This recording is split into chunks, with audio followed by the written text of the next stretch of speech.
ಮಹಾರಾಣಿಯವರಿಗೆ ಪ್ರಣಾಮಗಳು. ಲಕ್ಷ್ಮಣನ ಪರಿಸ್ಥಿತಿಯ ಬಗ್ಗೆ ಏನಾದರೂ ವಿಷಯ ತಿಳಿಯುತ್ತೆ ಸಖಿ? ಹೌದು ಮಹಾರಾಣಿ, ಅದನ್ನು ತಿಳಿಸಬೇಕೆಂದೇ ಬಂದೆ. ಅದೇನೆಂದು ಬೇಗ ಹೇಳು. ಮಹಾರಾಣಿ, ಲಕ್ಷ್ಮಣ ಈಗ ಎಚ್ಚರಗೊಂಡಿದ್ದಾನೆ. ಏನೂ ಆಗೇ ಇಲ್ಲದಂತೆ ಉತ್ಸಾಹದಿಂದಿದ್ದಾನೆ. ಬೇಗ ಯುದ್ಧ ಆರಂಭಿಸುವಂತೆ ರಾಮನಿಗೆ ಪ್ರಚೋದನೆ ನೀಡುತ್ತಿದ್ದಾನೆ. ಇಷ್ಟು ಬೇಗ ಇಂಥ ಬದಲಾವಣೆ ಅದು ಹೇಗೆ ಸಾಧ್ಯವಾಯಿತು? ಮಹಾರಾಣಿ, ಹಿಂದೆ ಮಾಡಿದಂತೆ ಈ ಸಲವೂ ಹನುಮಂತ ಔಷಧಿ ಲತೆಗಳಿರುವ ಪರ್ವತವನ್ನೇ ಹೊತ್ತು ತಂದನಂತೆ. ಅದರ ಫಲವಾಗಿ ಲಕ್ಷ್ಮಣ ಮೊದಲಿನಂತಾದ. ಅವರ ಅದೃಷ್ಟ ತುಂಬಾ ದೊಡ್ಡದು. ಅವರಿಗೆ ಎಷ್ಟೇ ಆಪತ್ತು ಬಂದರೂ ಮತ್ತೆ ಮರುಜೀವ ಪಡೆಯುತ್ತಾರೆ. ಆದರೆ ನನ್ನ ಪುತ್ರ ಇಂದ್ರಜಿತುವಿಗೆ ಆ ಭಾಗ್ಯವಿರಲಿಲ್ಲ. ತಾನೇ ಮಹಾಪರಾಕ್ರಮಿ, ತನ್ನನ್ನು ಯಾರೂ ಗೆಲ್ಲಲು ಸಾಧ್ಯವಿಲ್ಲ, ತಾನು ಅಜೇಯನೆಂದು ಬರೀ ಹೆಮ್ಮೆ ಪಟ್ಟದ್ದೇ ಆಯಿತು. ಅಂತಿಮವಾಗಿ ಅವನಿಗೆ ಮರಣವೇ ಗತಿಯಾಯಿತು. ಹೌದು ಸಖಿ, ಅವರು ನಂಬಿದ ಧರ್ಮವೇ ಅವರನ್ನು ಕಾಪಾಡುತ್ತಿದೆ. ನಮ್ಮ ಪ್ರಭುಗಳ ಧರ್ಮವು ಅವರನ್ನು ಕಾಪಾಡಬಹುದಲ್ಲವೇ ಮಹಾರಾಣಿ? ನಮಗೆ ಸರಿ ಎನ್ನಿಸಿದ್ದೇ ಧರ್ಮವಲ್ಲ ಸಖಿ. ಎಲ್ಲರಿಗೂ ಸಮಾನವಾದದ್ದು, ಎಲ್ಲರ ಹಿತ ಕೋರುವುದು ಧರ್ಮ. ಅಂಥ ಧರ್ಮಕ್ಕೆ ವಿರುದ್ಧವಾಗಿ ನಡೆದದ್ದೇ ಅಲ್ಲವೇ ಇಷ್ಟೆಲ್ಲ ಅನರ್ಥಗಳಿಗೆ ಕಾರಣವಾದದ್ದು. ತಾವು ಮಾಡಿದ ಅಧರ್ಮದಿಂದ ಒಂದಲ್ಲ ಎರಡಲ್ಲ 18 ಶಾಪಗಳನ್ನು ಪಡೆದವರನ್ನು ಯಾವ ಧರ್ಮ ತಾನೇ ಕಾಪಾಡುತ್ತದೆ ಹೇಳು? ಅವೆಂಥ ಶಾಪಗಳು ಮಹಾರಾಣಿ? ಬೇಡ, ಅದನ್ನು ನೆನಪು ಮಾಡಿಕೊಳ್ಳುವುದಕ್ಕೆ ನನಗೆ ಕಷ್ಟವಾಗುತ್ತಿದೆ. ನೀನೀಗ ಹೊರಡು. ಮುಖ್ಯ ವಿಷಯವೇನಾದರೂ ಇದ್ದರೆ ನನಗೆ ಬಂದು ತಿಳಿಸು. ಹಾಗೆ ಆಗಲಿ ಮಹಾರಾಣಿ.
ಪ್ರಭು ರಾಮಚಂದ್ರ,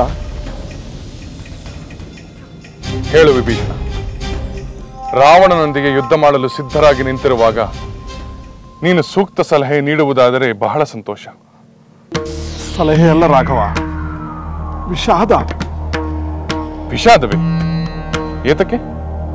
ಪ್ರಭು ರಾಮಚಂದ್ರ, ರಥ ಕವಚಗಳಿಲ್ಲದ ನೀನು ಸರ್ವಸಜ್ಜಿತನಾಗಿರುವ ಆ ರಾವಣನೊಂದಿಗೆ ಹೋರಾಡಬೇಕಲ್ಲ ಎಂದು ವಿಷಾದವಾಗುತ್ತಿದೆ. ವಿಭೀಷಣ, ವೀರನಾದವನಿಗೆ ಶೌರ್ಯ ಧೈರ್ಯಗಳೇ ಅವನ ರಥದ ಗಾಲಿಗಳು, ಸತ್ಯ ಸದಾಚಾರಗಳೇ ಧ್ವಜ ಪತಾಕೆಗಳು. ಬಲ, ವಿವೇಕ, ದಮ, ಪರೋಪಕಾರ ಇವೇ 4 ಕುದುರೆಗಳು. ಅವುಗಳನ್ನು ಕಟ್ಟುವ ಹಗ್ಗವನ್ನು ಕ್ಷಮೆ, ದಯೆ ಮತ್ತು ಸಮತೆಯಿಂದ ಮಾಡಿದೆ.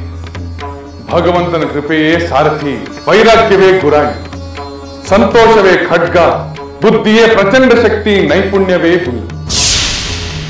ಅಚಲ ಮನಸ್ಸೇ ಬತ್ತಳಿಕೆ, ಯಮ ನಿಯಮಗಳೇ ಬಾಣಗಳು, ಗುರು ವಿಪ್ರರ ಪೂಜೆಯೇ ಅಭೇದ್ಯವಾದ ಕವಚ.